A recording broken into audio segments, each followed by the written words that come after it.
Baldivia. I am the Equity and Outreach Librarian here at Miriam Library, and I will be the moderator for this discussion. Next slide for me. So this is our roadmap for the evening. We are in the introduction portion, and then I will pass the baton to Dr. Gapa to explain the resource curse and the post-curse era in Africa. And then we will be joined by two contributing authors from the book to discuss case studies from their chapters. Next slide, please. As we begin this discussion about resource extraction, we would like to thank the Machupta on whose traditional lands this event is taking place. Without their support and continued positive presence in our community, we would be unable to forward the cultural and educational work that is at the heart of this event. We would further be remiss if we did not acknowledge the vital contributions of Black labor, both enslaved and free, in building and shaping American society. We honor the legacy of the African diaspora and Black life, recognizing the knowledge and skills preserved despite systemic oppression. This acknowledgement honors their legacy and commits to combating racial injustice and the fallacy of white supremacy. Now I would like to introduce our panelists.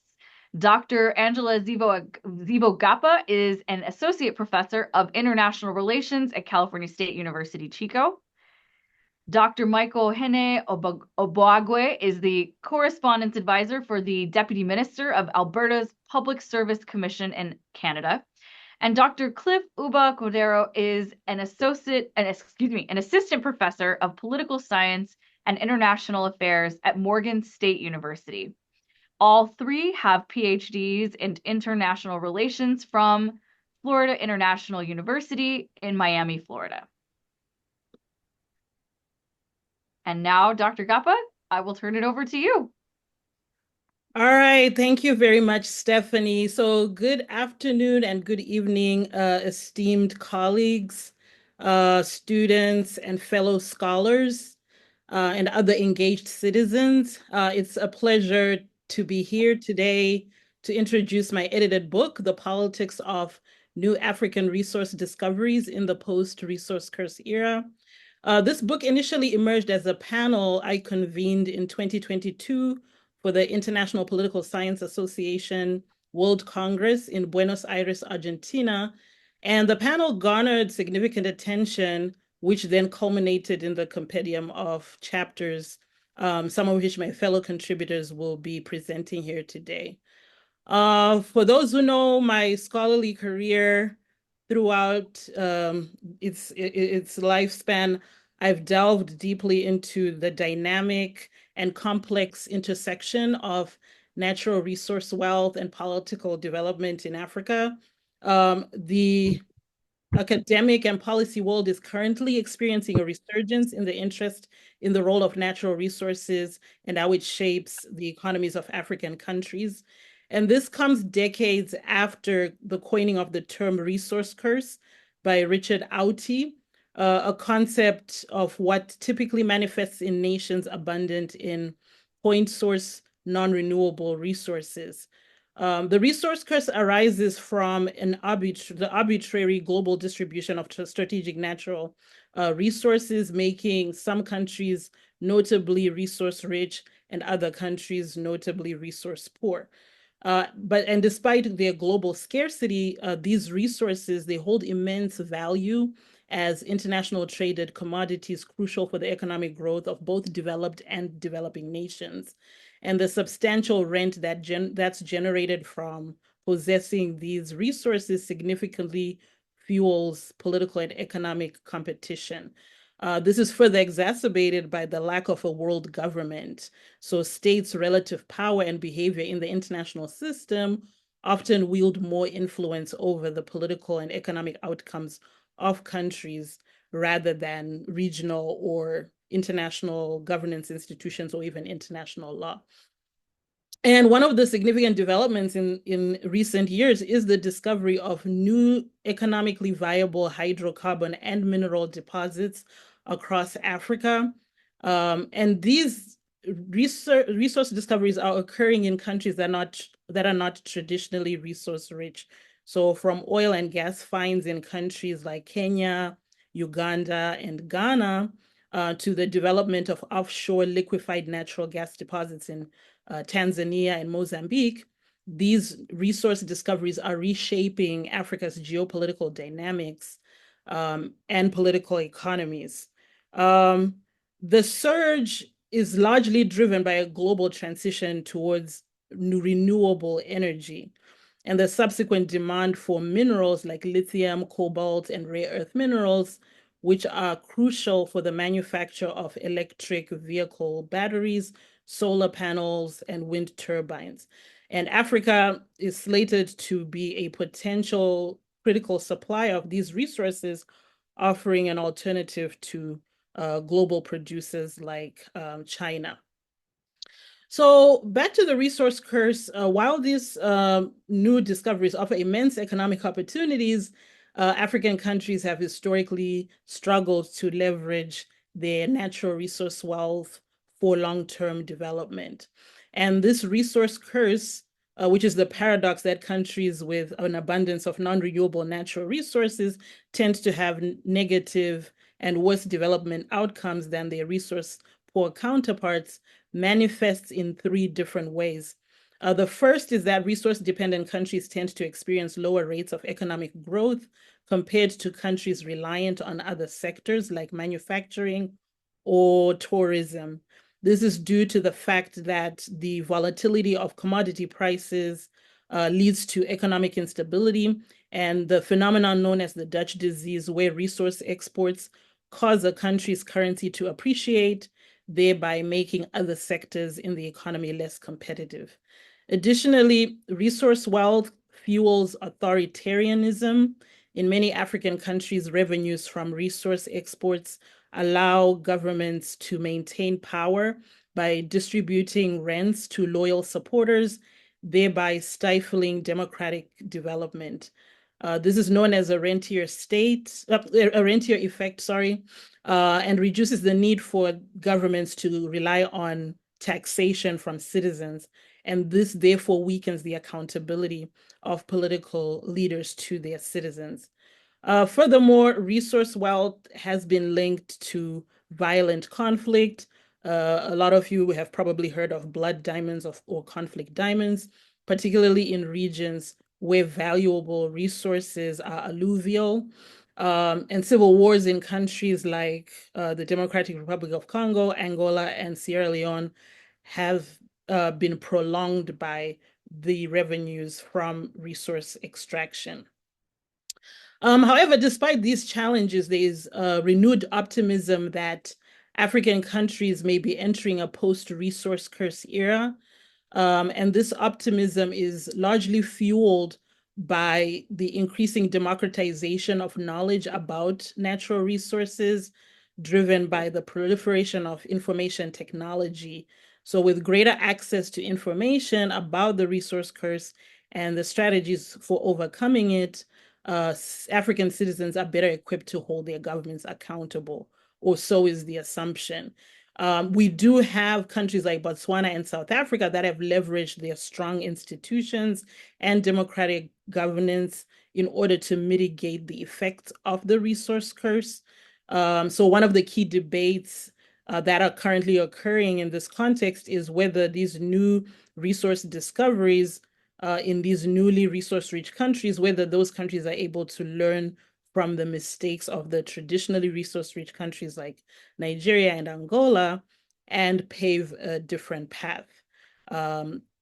So there's growing recognition for the need for African countries to develop more inclusive and transparent institutions in order to ensure that citizens benefit from their natural resources.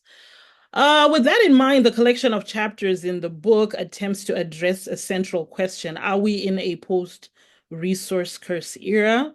The further questions that we surveyed through 11 case studies, all from sub-Saharan Africa, are has increased knowledge access altered the incentive structure for leaders in resource-rich countries? Will new resource discoveries offer greater economic promise for poverty alleviation? Or does the political economy still constrain resource development in low-income countries despite citizen feedback? That last question was my main preoccupation when I looked at the case of Mozambique. So in this chapter, my co-author Antonetta Hamandishe and I, we explored the geopolitical dynamics of Mozambique's natural gas discoveries, focusing on how the 100 trillion cubic feet discovery in the Rovuma Basin is poised to transform the country's role in regional and global energy markets. And the implications of this windfall are vast and extend beyond economics, touching on the country's internal governance, regional instability, as well as international competition. Mozambique is strategically located in the southeastern coast of Africa. Its proximity to major shipping routes give it a unique advantage, allowing it to export liquid natural gas across the Indian Ocean to the Asia Pacific, um, circumnavigate the Cape of Good Hope to access markets in the Americas, as well as through the Suez Canal to provide LNG to Europe.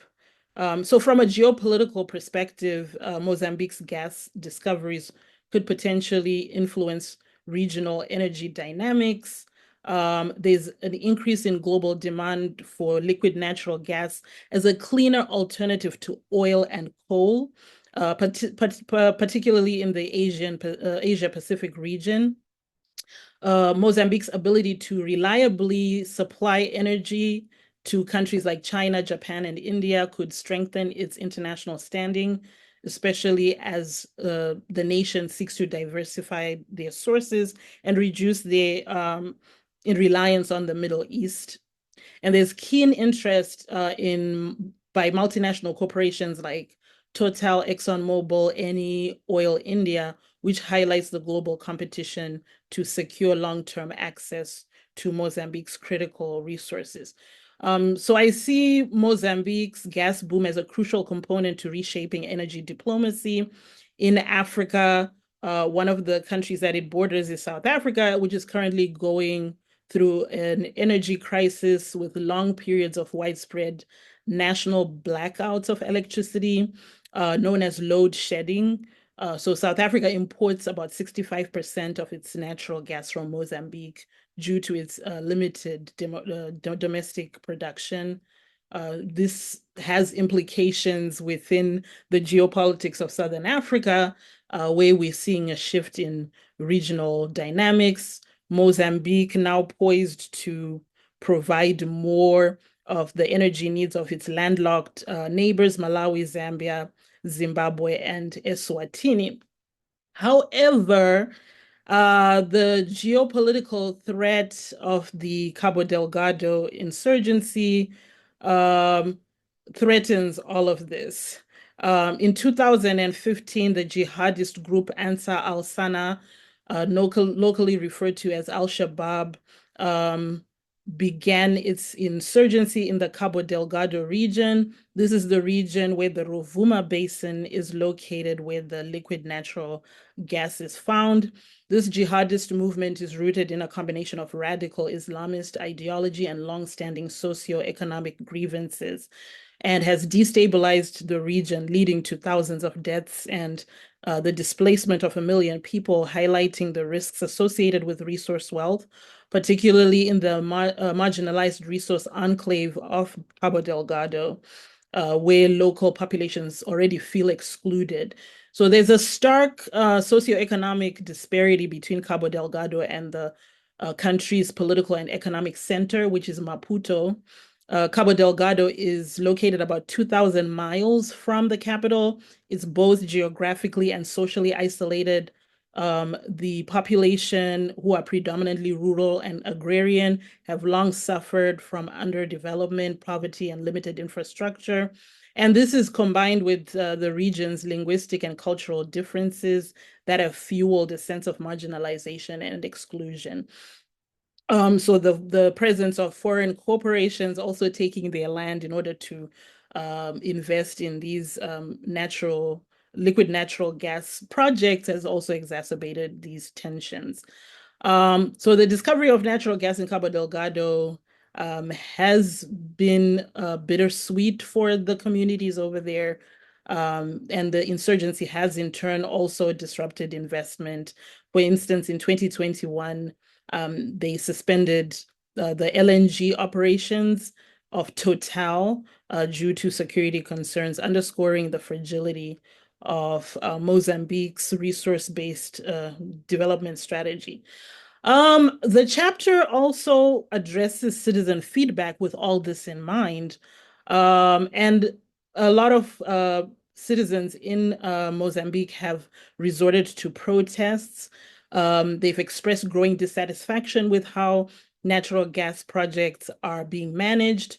The protests are largely targeted towards Total, raising concerns about displacement of people, environmental damage, destruction of natural habitats, pollution, and the like.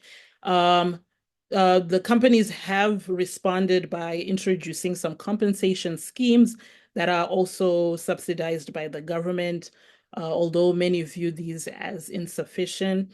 And the protests underscore the tension between economic development and the rights of local communities, pushing for more inclusive and stakeholder-led resource management. The increased access to information has been facilitated by civil society organizations and the media, and these have empowered Mozambicans to demand greater transparency. The Extractive Industries Transparency Initiative was launched in Mozambique in 2012, and it has helped to promote transparency in the extractive space. So there is some optimism once the insurgency has calmed down.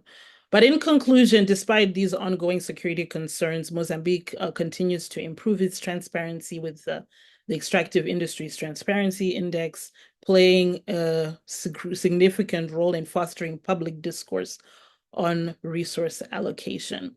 Thank you very much. I will now turn to Dr. Uba Cordero, who will present the case of Uganda.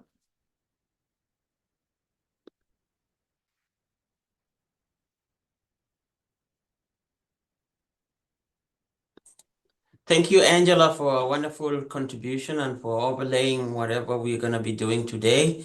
I am very grateful for the opportunity to contribute to this text. I am learning a lot, just reading several chapters of it. Now I'm going to talk about the chapter that I wrote on, which is the case of Uganda. So, my chapter examined the potential negative consequences of oil discovery in the Eastern African country of Uganda that has one of the largest offshore oil find in the last 20 years. And some commentators have referred it as El Dorado of gas and natural and oil, mineable oil. So in doing this research, what I found out interesting was the level of depth in terms of policy prescription that the Ugandan government has put forward as regards to oil, um, the oil industry, and they have incredible capacity as well because the government in power and our government led by Museveni is very adept at things of this nature. But regardless of the capacity and know-how that they do have, they still suffer a lot of neo-patrimonial, which is ruled by just giving rent-seeking and elite favoritism among elites of Uganda. So despite of the presence of capacity and know-how and a lot of examples to learn from, uh, there's still a chance that Uganda will still also follow the paths of other countries that have been cursed with resources rather than blessed with them. So So one of the most important points that I wanted to make in this chapter was that while oil is it's going to increase Uganda's GDP, which is gross domestic product in terms of numbers, most oil countries tend to not follow that up, especially within the African space, with improvement in HDI, which is Human Development Index. So there's just going to be a lot of money in the economy, but not substantive improvement in quality of life. But this is partly due to the extractive nature of oil as a resource, that it really needs very little or less human power and less development on land. And you can really do it with a high technology and high efficiency machines that do not require a lot of people in it. So what that means is that oil is non-inclusive. It's a non-inclusive resource that really depends on the focus of the governments of these countries to expand the rents that it gets from the oil resource to the rest of the society. And if the government is captured by an oligarchy or a class of ruling elites that are hell-bent on maintaining power or distributing these oil rents for themselves, then you have more money in the economy, but really limited development in terms of quality of life for most people. And that's one of the risks that my scholarship was indicating could happen to Uganda. So this case, therefore, is possible because of neo-patrimonial system that makes Uganda particularly vulnerable to such causes. And the neo-patrimonialism is just a political system that is present in most of the world, but has been particularly featuring in post-independent Africa and other Asian and Latin American countries, but mostly in Africa, where the political elites assume that the resources that belong to the country are theirs. They personalize them for the needs that they think is important. So this personal connection and patronage becomes more important than formal institution, hindering the checks and balances that we expect will capture excesses of political actors in this situation. And in an environment of neo-patrimonial politics, there is often an elite class that can be self-serving and might want to continue staying in power because they have these rents, as Angela had already talked about, Mozambique, that keeps them desiring less taxes from the people and therefore limited accountability, but more money altogether for political bargaining. So that's one of the things that I found out. And it's not like a completely determined outcome. It's possible that there's hope that Uganda could transform itself, but the recent political history in the country indicate further closing spaces of democracy and increased authoritarianism within the republic and an entrenchment of NRM, National Revolutionary Movement government. So it's not indicating an opening political space. It's also not indicating an increased level of accountability on the political elites. Even as Uganda experienced such a shocking increase in population increase, as well as which majority are young, under 17. So that's one internally. In terms of a regional implication for Uganda's oil find is that Uganda could disturb to its benefit the existing arrangements of power in the East African region. I would say East and Central Africa, which has predominantly been dominated by Kenya and sometimes Tanzania. And with Uganda's oil fund, which means more money and more leverage, they could question already existing power balances that often disadvantage them as a result of being landlocked. So Uganda will be pushing to have more say in East African community that they have never done before because they have been culprits of their geographical position. And they have done that already. In the chapter, I indicate how the Kenyans kind of wanted to use the Ugandan oil to their advantage to build infrastructure in some regions, that northern frontier region that has been historically neglected. And the Ugandan kind of read between the lines and found that this was not to their advantage and pivoted. So their gas and oil pipelines were built through the Tanzanian expansive landscape because it was cheaper and it was more of what they desired rather than what the Kenyans wanted. So, in general, what I was finding was that the success of Uganda's development will depend on its ability to effectively manage the challenges and opportunities presented by oil industry. And in Uganda, we find an economy that's ready in terms of human capacity and know-how, but that is still kind of challenged by the practice of politics, neo-patrimonial, and the desire for Museveni's government to continue staying in power. Thank you, guys. Thank you very much. Our last speaker will be Dr. Michael Ohene Abwage, who will be talking about Ghana. Okay, 1 second. Okay, thank you, Angela and Uba. So I'll be talking about the Ghana case, and the Ghana case is about the petroleum management regime and its challenges and opportunities. I wrote this chapter together with Dr. Michael Ogby, and I'm not sure he's here with us. But basically, what the chapter sought to do was to examine the regime that governs the nascent petroleum industry in Ghana, and to make the case that it is very robust. It's a robust regime. However, in spite of the fact that it's robust, the regime does not achieve what it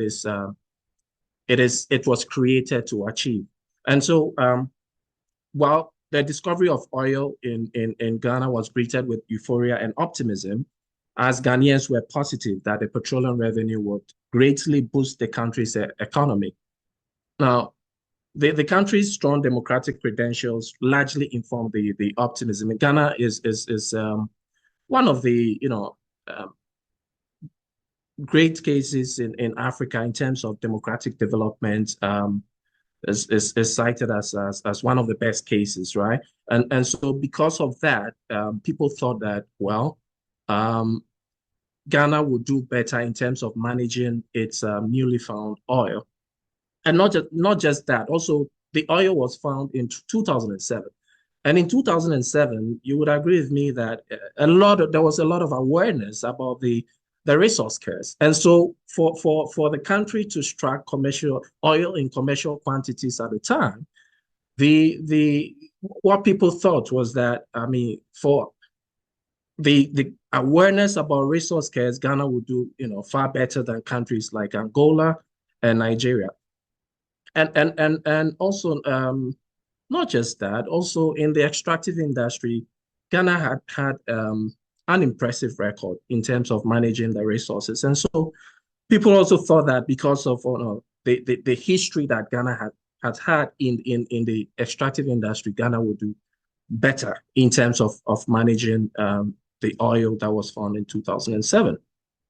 But aside that, others also raised concern about Ghana's democracy being able to withstand the perils of the resource curse, since empirical studies suggest that oil can have a corrosive effect on democracy.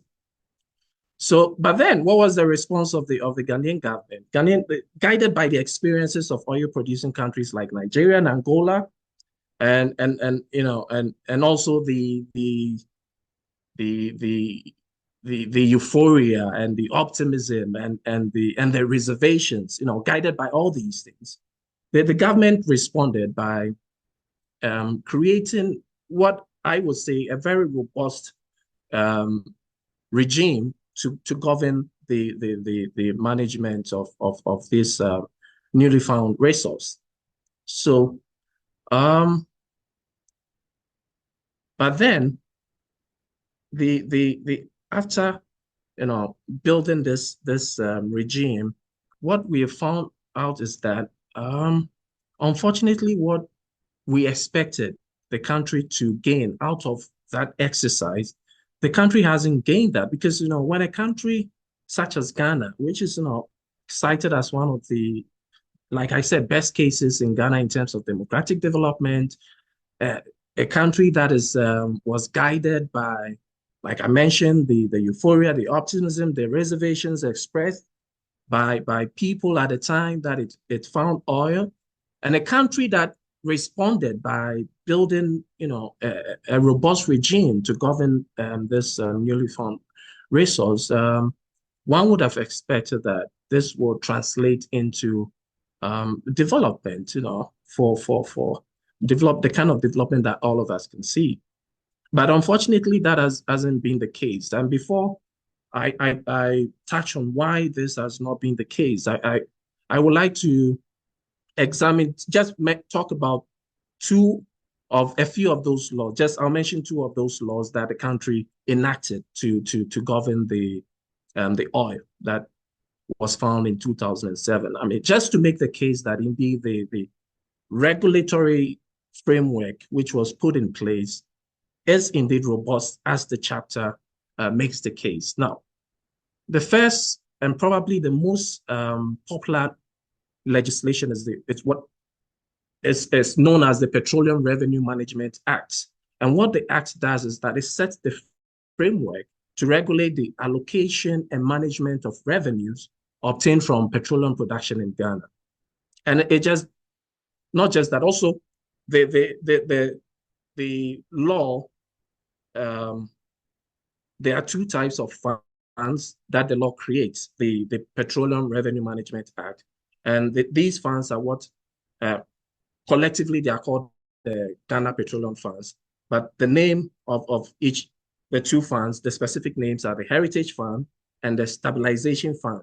Now, what do these funds do?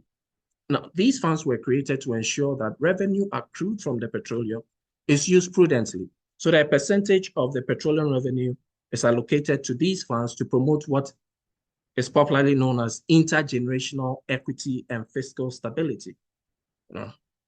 And also the government made arrangements to ensure what also is known in Ghana as local content and local participation. And what does local content and local participation means? What it means is that the government took steps to ensure that Ghanaians were actively involved in the exploitation of this new resource, so that, I mean, you don't have the situation where you have foreign companies just drilling this oil and taking everything into the Western world where they come from without the country really gaining anything from. And that is what has happened in the extractive industry. And so they wanted to avoid that. And so the law, the Petroleum Revenue Management Act, set up these two funds to make sure that the money that we get out of the petroleum, we put some of them in these two funds. And so you can tell that this law is a very important law.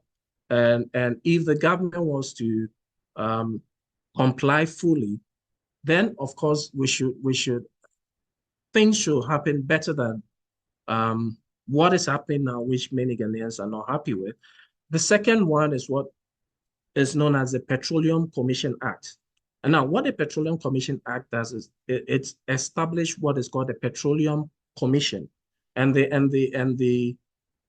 what the commission seeks to do is to promote what I mentioned, the local content and the local participation in petroleum activities. And so an LI was passed, LI legislative instrument was promulgated, which defined what local content specifically is. And if you permits me, the definition of local content is the quantum or percentage of locally produced materials, personnel, financing, goods, and services rendered in the petroleum industry value chain, which can be measured in monetary terms. And so, and also to ensure that there's local participation in the oil and gas industry. So for a firm or an oil company to qualify as a Ghanaian or indigenous company, it must have at least 51% of its equity owned by a Ghanaian, with 80% executive and senior management position and 100% non-management and other positions occupied by Ghanaians. And so among other things, among the local content and the other things that I've mentioned, the government was also interested in ensuring that there is what we call the technology transfer to Ghanaians through training, research, and development. I mean, this is also part of if you local contents, local participation, because when, of course, we know that a lot of these firms will be foreign-owned firms, and the Ghanaian government wanted to ensure that the Ghanaians are taught how to do the drilling, how to manage all the machinery, so that in the event that they own these firms in the future, or they have complete ownership of the industry, they will be able to control or be able to do to drill without any challenges. And so you can tell that this law was also very important. In fact, it even goes beyond to protect. A commission was formed, and which was to ensure that the government, the commission, what the commission was supposed to do was to ensure that the government was using the revenue prudently.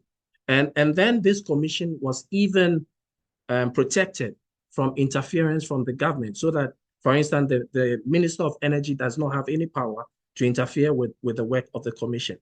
Quite clearly, this is a very robust, I can't mention all the legislation, but from the two that I've mentioned, you could tell that the government really took lessons from the resource cases around, for instance, in Angola, in Nigeria, and also the concerns raised by Ghanaians. The government really acted prudently in this respect. But then after all these things, beautiful laws, then we Ghanaians are still complaining that they don't see the kind of development that they want to see, coming out of these newly found resources, and so what we did was to find out what really is the case. Why is it the case that even though we have all these beautiful laws to govern the newly found resource, yet we are not seeing the kind of development that we want to see? And what the first thing that we found was the problem was that most of these laws actually have what we call discretionary provisions. And so they allow the powers that be to get away with certain things without really complying fully with these laws. And so these discretionary provisions allow for non-compliance, and that is number one. Number two, what we also found, which was for us that what we actually focus on, was that there were almost no citizen participation in the how the revenue is managed. So what I mean by there's no citizen participation. So for instance, let's say the money that the government gets from the oil, the government decides to go to a community to build a hospital or to build whatever for them. The government does not seek input from the people. They just decide unilaterally that this is what they're going to put out for the people. And oftentimes the people, what they do, the people really, that's not what the people want. And often, and sometimes too, you see that the government has when the government presents its report, you see so many projects mentioned, and sometimes you can't even find the projects. And the government says, well, it's used this amount of money to do this project or that project. So a lot of shady stuff going on, so like Uba said, unfortunately, even in a country like Ghana, where we have all these beautiful laws, you find out that you have people in power who see this as a private property, and then they use the money that that is accrued from this newly found resource. They use them for their own political parochial interests, and so it is sad that even one of the best cases where we were expecting that by this time we say, well, Ghana was able to avoid the resource scarce. You can't really answer this question because, to an extent, Ghana put in place all the laws that were necessary to avoid the resource scarce. But then the laws are not enough. You need the people in power to really do what the laws require them to do. And that is what is missing in the case of Ghana. And it doesn't matter which political party is in power, whether the NDC or the NPP, which are the two largest political parties, whichever is in power, they take advantage of the laws. They do not comply fully. And so in the case of Ghana, quite difficult to answer the question. Has Ghana avoided the resource cares? So avoided, but not fully avoided, because the laws are there, but we're not really seeing what we expect to see a country that has avoided the resource cares. We would expect them to see, of course, we want to see development. We want to see the government complying by the laws, but these things are not happening. So that is the case of Ghana.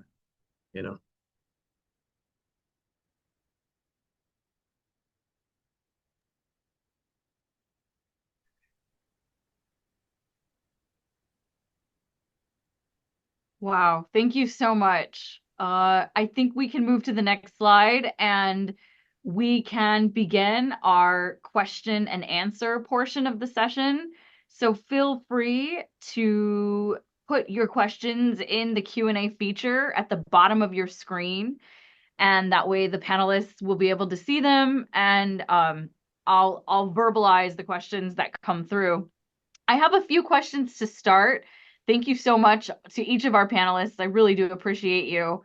I wanted to know about the social impacts, such as displacement or inequality, associated with resource extraction in each of the countries that you highlighted. I think there was some touched upon, but I would like to dig a little bit deeper on both Ghana, Mozambique, and Uganda. Can you take it again? What the question? Sure. The question is, what social impacts, such as displacement or inequality, have been associated with resource extraction in those countries? Yep. Okay, so I can start. In the case of Ghana, the oil was found in a region called Western region. And what has happened in the Western region is that, well, so you have a situation where foreign companies with expats are moving into the region, and so housing is going up, and they are pricing out the locals, and they're complaining in terms of, so that is with the oil. In the extractive industries, for instance, in terms of gold, there is a place called Obuasi in the Ashanti region of Ghana, and when you go to Obuasi and you see what has happened, a lot of people had to leave where the mining goes on, and there are problems with the rivers. Their water bodies have been polluted, and a lot of social problems out of the mining in Obuasi. And for a long time they've been agitating for these foreign firms to really pay some money to them for the impact of the mining in these communities, and nothing has happened. So in these places, these are some of the impacts. Western region, the locals are complaining because they've been priced out of the housing market. They can't, and so yeah, there are problems in these communities where you have drilling, you have mining going on in Ghana. Okay, I will talk briefly about the Mozambican case. The Mozambican case is peculiar in that, well, I don't know if that's really peculiar. Think of it like Alaska. So the place Cabo Delgado, where the displacements are occurring, is far removed from the political center of the country. So because there was already a history of marginalization and isolation, the government has not been as responsive. It's only been responsive in as much as the revenues from the gas find are now at stake. But if we were to look historically at how social displacements have been addressed in the past, there's not much optimism that much will change. And um, most of the relief that's being provided to the displaced communities is through the international, like global system in its fight against terrorism, for example, as well as with local or more regional security measures, like particularly in the Southern African development community. I do know that the government of Botswana sent a number of troops to the Cabo Delgado region to help with, provide aid as well as to provide some security to the Cabo Delgado region. But one thing that you find is that the vulnerable communities are actually at the mercy of the international community as opposed to getting any help from the government themselves. Right.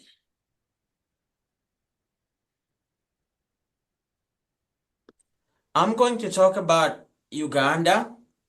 Um, it's a very interesting case where the oil has been found. It's an Albertine lake, which is next to Lake Albert, which is at the border between Democratic Republic of Congo and Uganda.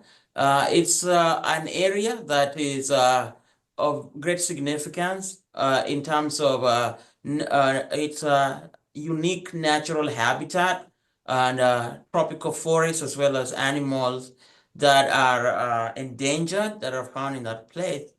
But it's also the homeland of the Banyoro people, and the Banyoro have a very long history of state formation. They have a kingdom that dates back to around 1500. And in Uganda, most the nation state of Uganda is built up around those kingdoms which come before it, but the most dominant one is the Baganda kingdom. And the Banyoro have not always been friendly to the Baganda kingdom. And so there's an assumption that the new regime, the regime of NRM, is kind of it's marginalizing them by using resources from the Lake Albert region to facilitate development projects in central Uganda, where the Baganda Kingdom is located. So that's one feeling of marginalization. The second is speculation on land rates, which is happening, and most of the residents of that region are getting swindled off their land, most of it ancestral land, by dubious land speculators from the city spaces in Uganda, and more often connected to the government of the day, and suggesting that they live in places that are much drier and not where economic activities that they do don't happen. They can't grow or keep animals. So that is it's so grave that there's a documentary made on this stuff that shows how people have been displaced only to find themselves homeless.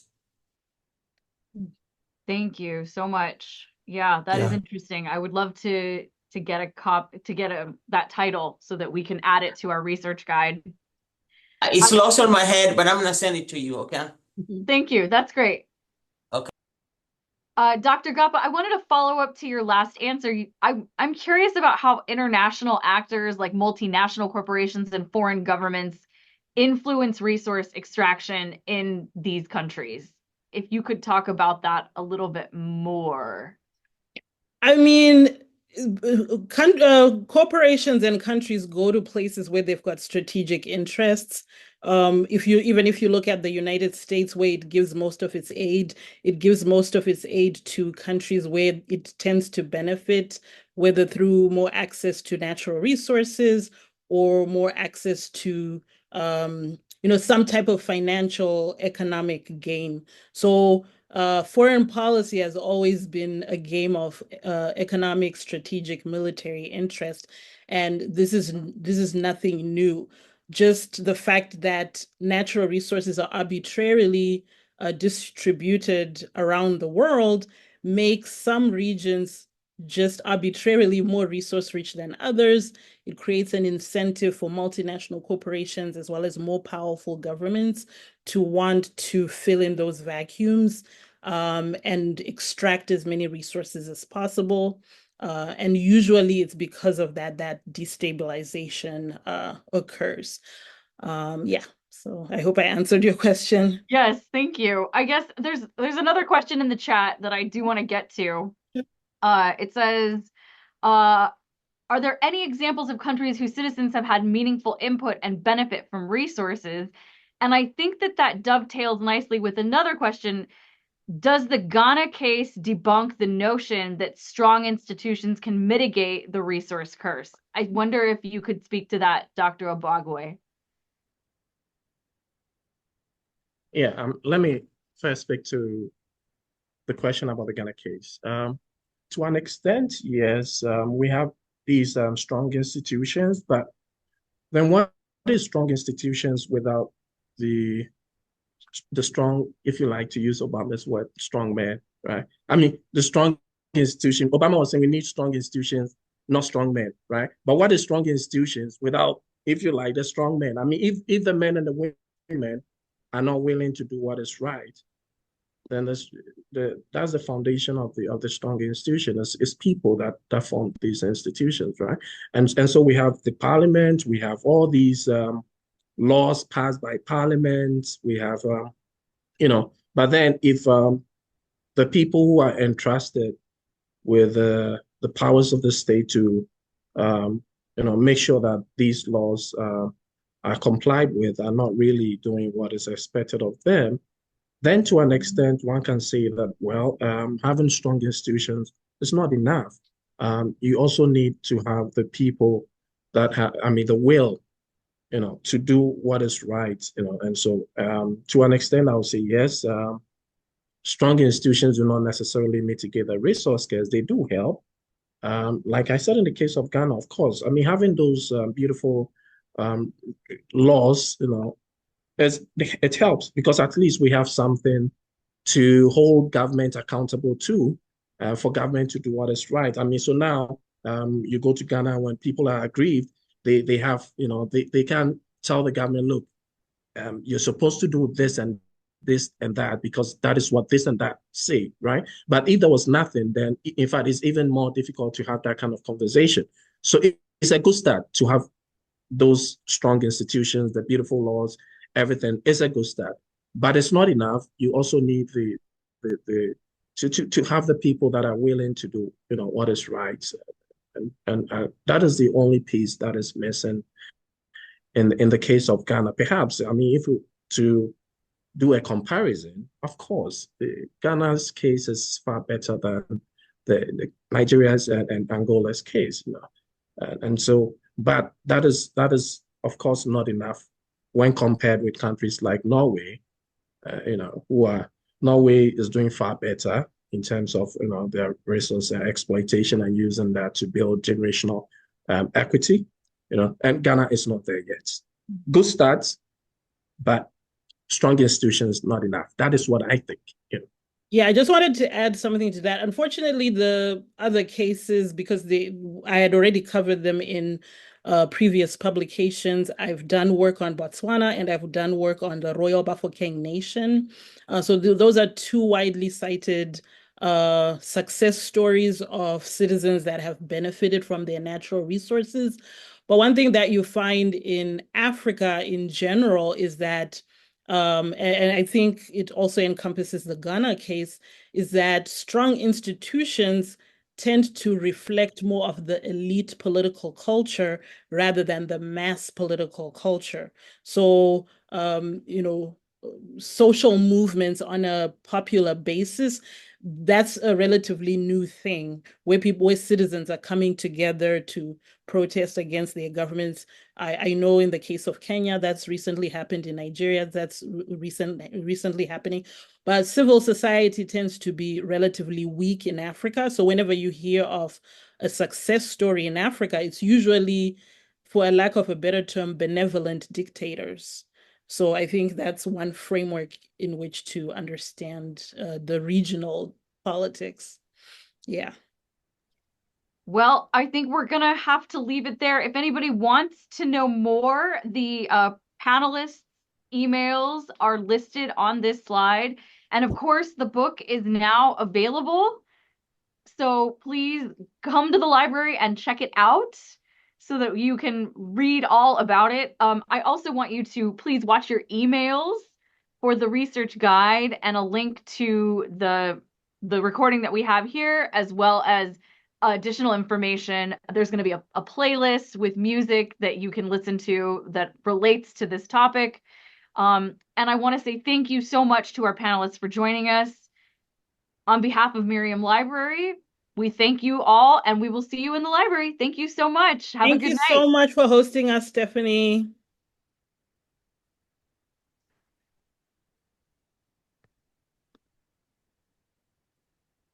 How do we get out?